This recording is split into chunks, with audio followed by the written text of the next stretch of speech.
Muy buenas tardes, ¿cómo están? Mi nombre es Cristian González, aprendiz del programa de Tecnología en Gestión de Mercado en el SENA Regional Atlántico. Hoy vamos a practicar las medidas de dispersión en Excel. Como ya se dan cuenta, pues tenemos aquí unas tablas previamente diseñadas y una base de datos ya previamente organizada para hacer mucho más fácil el entendimiento del ejercicio. Entonces procedemos, como primera medida, vamos a proceder a identificar el número de datos. Seleccionamos Control Shift y tecla hacia abajo para poder seleccionar toda la celda, toda la columna, y cerramos paréntesis.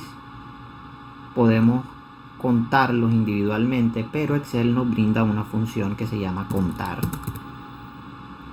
y nos da muchísima más facilidad para poder elaborar este tipo de procedimientos de manera mucho más rápida. Damos Enter y por defecto aquí tenemos 100 datos. Para hallar la segunda información, que es el dato máximo o el número máximo, en este caso identificamos con la función max.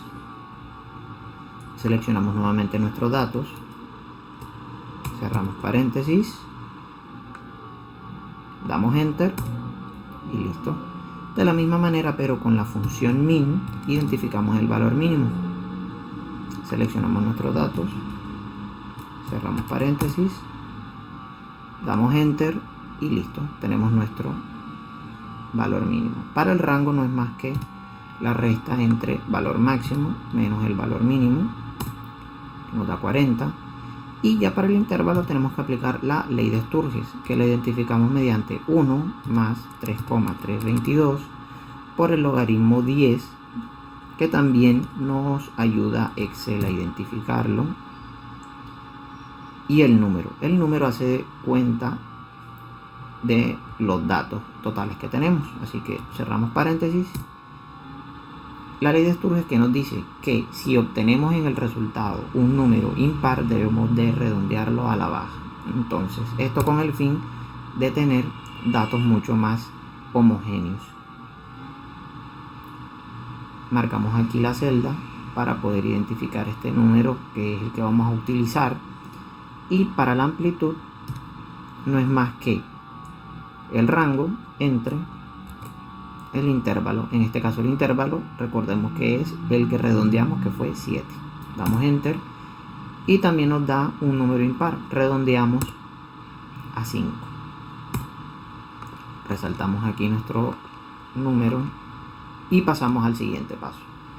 Vamos a identificar ahora los límites inferiores y superiores.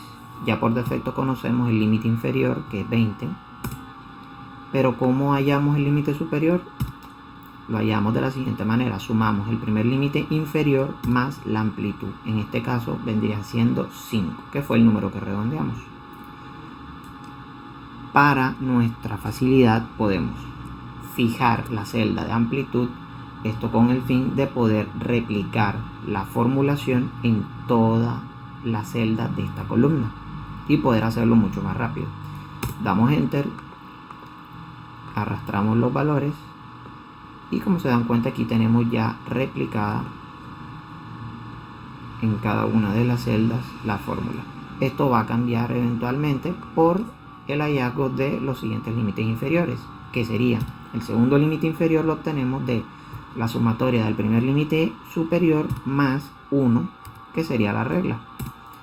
Y listo.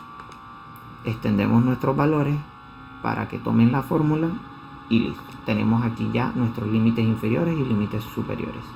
Pasamos a la marca de clase. La marca de clase es el promedio de valores que hay entre el límite inferior y el límite superior. ¿Qué es lo que tenemos que hacer? Activamos la celda y nos ayudamos con la función promedio. Seleccionamos los valores, en este caso hagámoslo con las primeras celdas del límite inferior y superior. Señalamos estas dos, cerramos paréntesis, damos Enter y esta es nuestra primera marca de clase, 22,5, que es el promedio entre 20 y 25. Podemos extender la formulación a las demás celdas y obtenemos nuestras marcas de clase en las demás. Pasamos a la frecuencia absoluta. La frecuencia absoluta es un poco más detallada.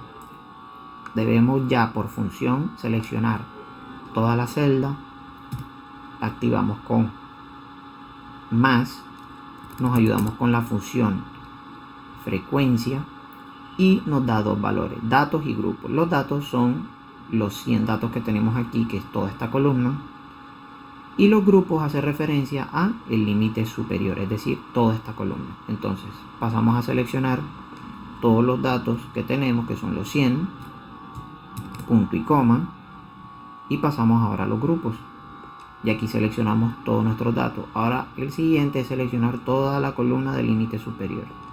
Cerramos paréntesis y, muy importante, mantenemos presionado Shift, Control, damos Enter para que se pueda aplicar la fórmula. Y listo. Nos damos cuenta que los valores de frecuencia absoluta nos dieron correctos porque al hacer una sumatoria nos da el total de nuestros datos. Es decir, que vamos por buen camino. Para hallar la media. Para hallar la media tenemos dos operaciones. Sería x sub i por f sub i, su sumatoria en este caso. Vamos a dividirla en dos. Vamos a hacer primero x sub i por f sub i. En este caso los primeros valores serían 22,5 por 13. Y este vendría siendo el primer valor de la media. Podemos extender los valores y luego totalizarlo con autosuma. Y aquí ya realizamos la multiplicación y realizamos la autosuma de esta operación, que vendría siendo 4176. En este punto podemos pasar a realizar nuestra tabla de medidas de dispersión. ¿Cómo la realizamos? De la siguiente manera. Activamos la celda de media muestral para hallar la primera formulación, que es media muestral. Seleccionamos el total de datos de la media que acabamos de obtener, que es 4176, entre, abrimos paréntesis, los datos que ya obtuvimos, que son 100 en total los que tenemos, menos 1. ¿Por qué menos 1? Porque estamos aplicando fórmulas muestrales. Estamos aplicando a un método muestral.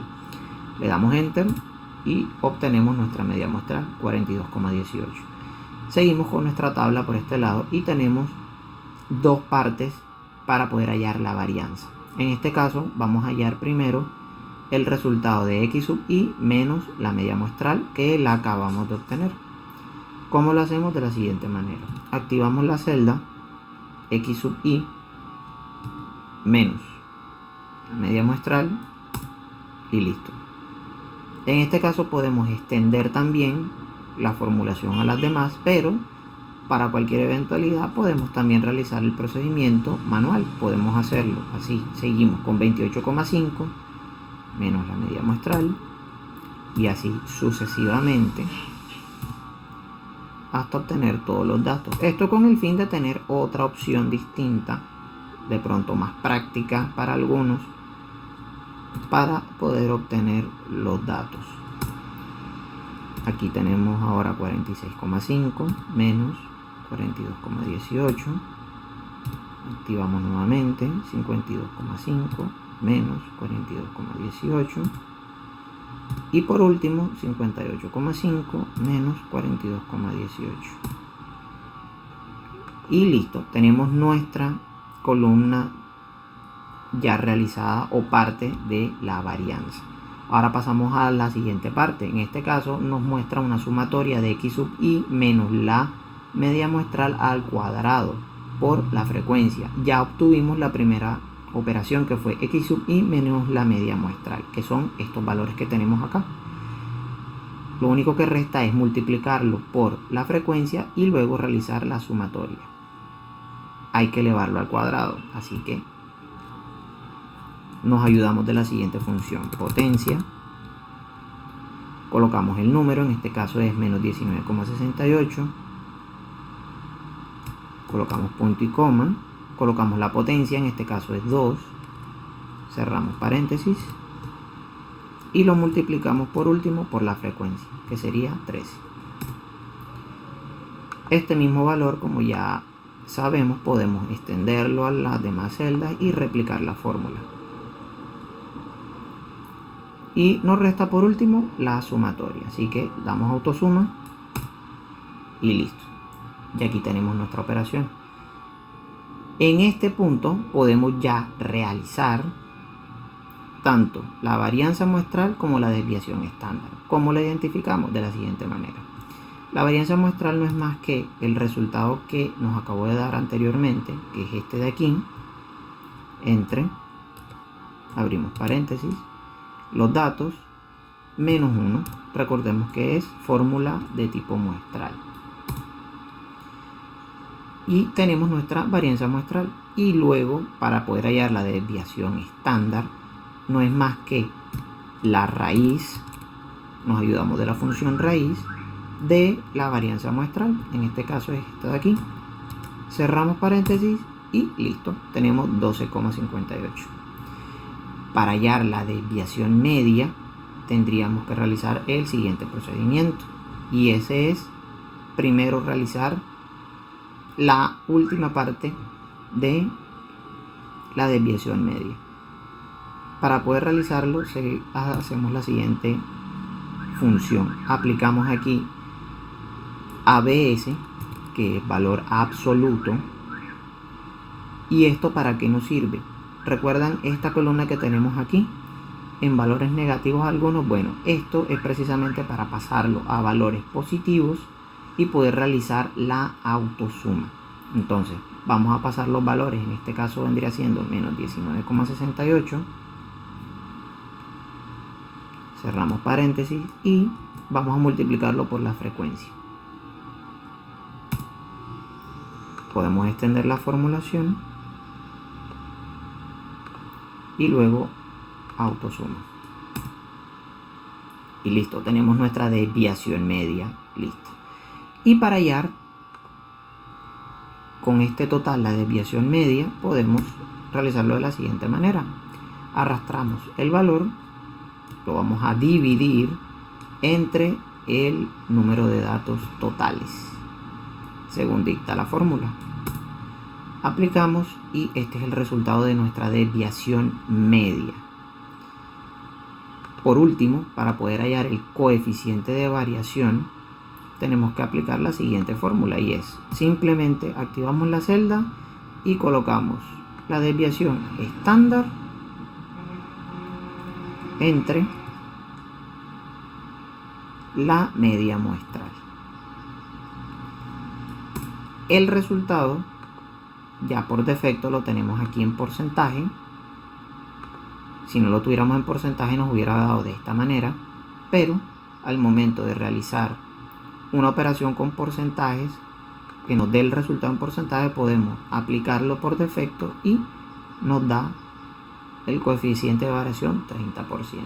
Esto quiere decir que los datos obtenidos son totalmente homogéneos, ya que no superan el límite, son mayores o iguales a 30, no superan el límite. Entonces son datos que no están excesivamente dispersos, es decir, que la información es totalmente fiable.